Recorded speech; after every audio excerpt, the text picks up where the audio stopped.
1961년 4월 12일. 인류 역사가 바뀐 날입니다.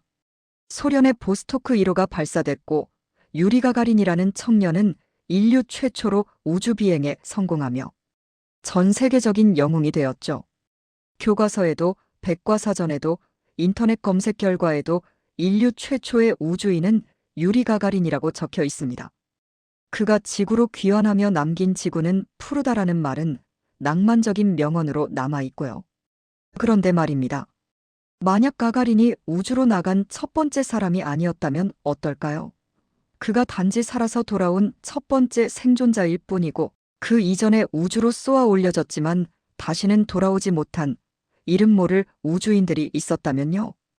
오늘 이야기는 차가운 우주 공간 어딘가에 영원히 떠돌고 있을지도 모를 역사에서 지워진 사람들. 바로 유령 우주인 로스트 코스모노트에 대한 이야기입니다. 지금부터 우리가 알고 있던 우주 개발 역사의 그늘진 이면을 향해 주파수를 맞춰보겠습니다. 이야기의 시작은 가가린이 우주로 가기 몇 년 전인 1950년대 말 이탈리아의 토리노 외곽으로 거슬러 올라갑니다. 이곳에는 아마추어 무선 통신에 미쳐있던 두 형제 아킬레 유디카 코르디글리아와 지오반니가 살고 있었습니다. 이 형제들은 낡은 벙커를 개조해서 자신들만의 도청 장치를 만들었는데 그 성능이 어찌나 뛰어났는지 소련의 스푸트니크 위성 신호를 미국 나사보다 먼저 포착할 정도였죠. 냉전 시대 미국과 소련은 체제 선전을 위해 목숨을 건 우주 경쟁을 하고 있었습니다. 특히 소련은 모든 것이 1급 기밀이었습니다. 성공하면 대대적으로 선전했지만 실패하면 그 존재 자체를 없애버렸죠. 이탈리아의 이 형제들은 바로 그 없어진 존재들의 목소리를 듣기 시작합니다. 그들이 녹음한 테이프에는 가가린의 비행 이전에 우주 공간에서 송출된 것으로 추정되는 소름 끼치는 소리들이 담겨 있었습니다. 첫째, 의문의 심장 박동 소리입니다. 1960년 5월, 그러니까 가가린이 우주로 가기 약 1년 전입니다. 형제는 우주 궤도를 돌고 있는 어떤 물체로부터 규칙적인 신호를 포착합니다. 기계음이 아니었습니다. 그건 분명히 누군가의 심장 박동 소리였죠. 데이터를 분석해보니 1분에 140회 이상 뛰고 있는 극도로 긴장한 인간의 심장 박동이었습니다. 소련은 그 시기에 무인 우주선을 발사했다고 발표했지만 무인 우주선에서 인간의 심장 소리가 들릴 리는 없겠죠. 형제는 이것이 생명 유지장치의 데이터가 전송된 것이라고 확신했습니다. 하지만 며칠 뒤 그 신호는 우주 공간 속으로 서서히 사라졌습니다. 귀환하지 못한 겁니다. 둘째, 우주미아가 된 사람의 SOS 신호입니다. 같은 해 11월, 이번에는 더 충격적인 신호가 잡힙니다. 지구 궤도를 돌고 있어야 할 우주선에서 희미한 모스 부호가 타전된 겁니다. SOS.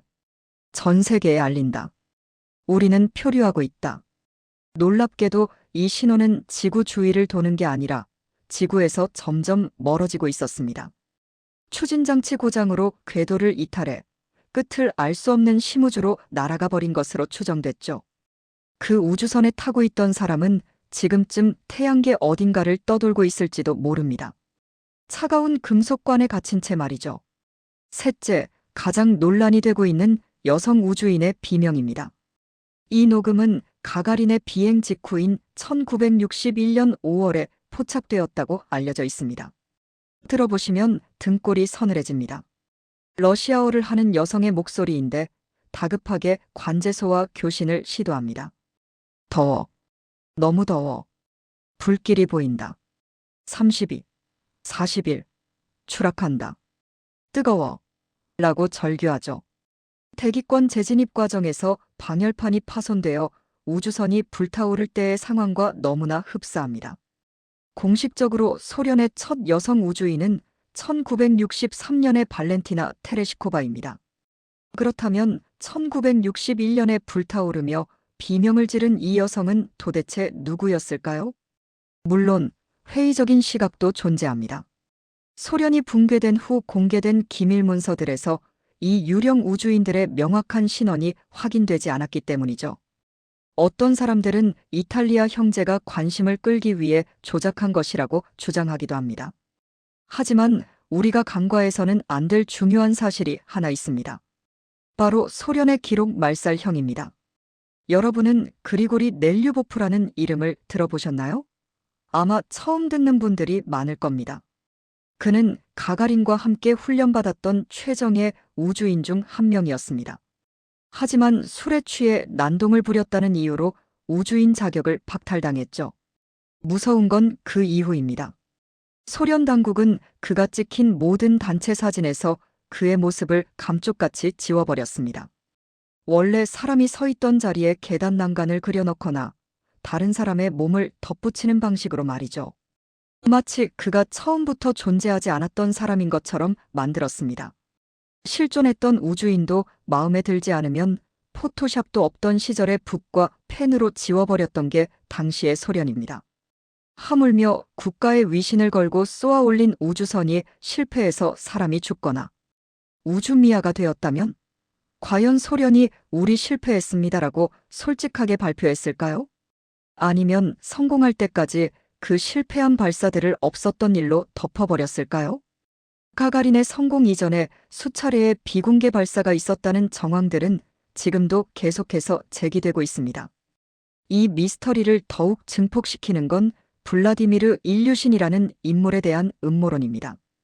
그는 당대 최고의 시험 비행 조종사였고 유명한 항공기 설계자의 아들이었습니다. 일부 서방 언론은 가가린보다 며칠 앞서 일류신이 먼저 우주로 발사되었다고 보도했습니다.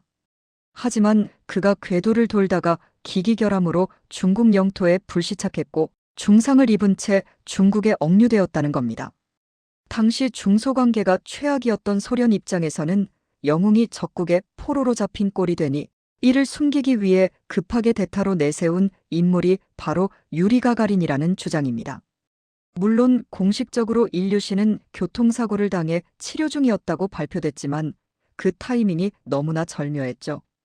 우리가 보고 있는 역사는 1등의 기록이자 승리자의 기록입니다.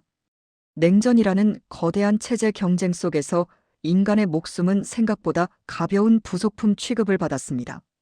1960년대 초반 기술력은 불완전했고 안전장치는 미비했습니다. 그런데도 소련은 미국보다 먼저 인간을 쏘아 올려야 한다는 강박에 시달리고 있었죠. 확률적으로 보더라도 그 수많은 시행착오 없이 단 한 번의 시도로 가가린이 성공했다는 건 기적에 가깝습니다. 그 기적 뒤에는 우리가 알지 못하는 수많은 희생이 깔려 있을지도 모릅니다. 다시 처음의 질문으로 돌아가 보죠. 유리 가가린은 정말 최초였을까요? 어쩌면 최초라는 타이틀의 정의를 다시 내려야 할지도 모르겠습니다. 그는 최초로 우주를 본 사람이 아니라 최초로 우주를 보고 살아서 돌아와 증언한 사람일 가능성이 높습니다. 지금도 밤하늘 어딘가에는 당시의 교신 기록만이 유일한 유언으로 남은 채 고철이 된 캡슐과 함께 지구 궤도를 돌고 있거나 태양계 밖으로 멀어지고 있는 이름 없는 선구자들이 있을지 모릅니다. 이탈리아 형제의 녹음 테이프 속에 담긴 그 거친 숨소리와 심장 박동. 그것은 조작된 가짜일까요? 아니면 국가가 지워버린 누군가가 세상에 남긴 마지막 구조 요청이었을까요? 우주 개발의 눈부신 역사 뒤편에는 훈장도 묘비도 없이 어둠 속으로 사라져간 유령 우주인들의 침묵이 서려 있습니다. 오늘 밤 밤하늘을 올려다보실 때 한 번쯤 상상해 보시기 바랍니다.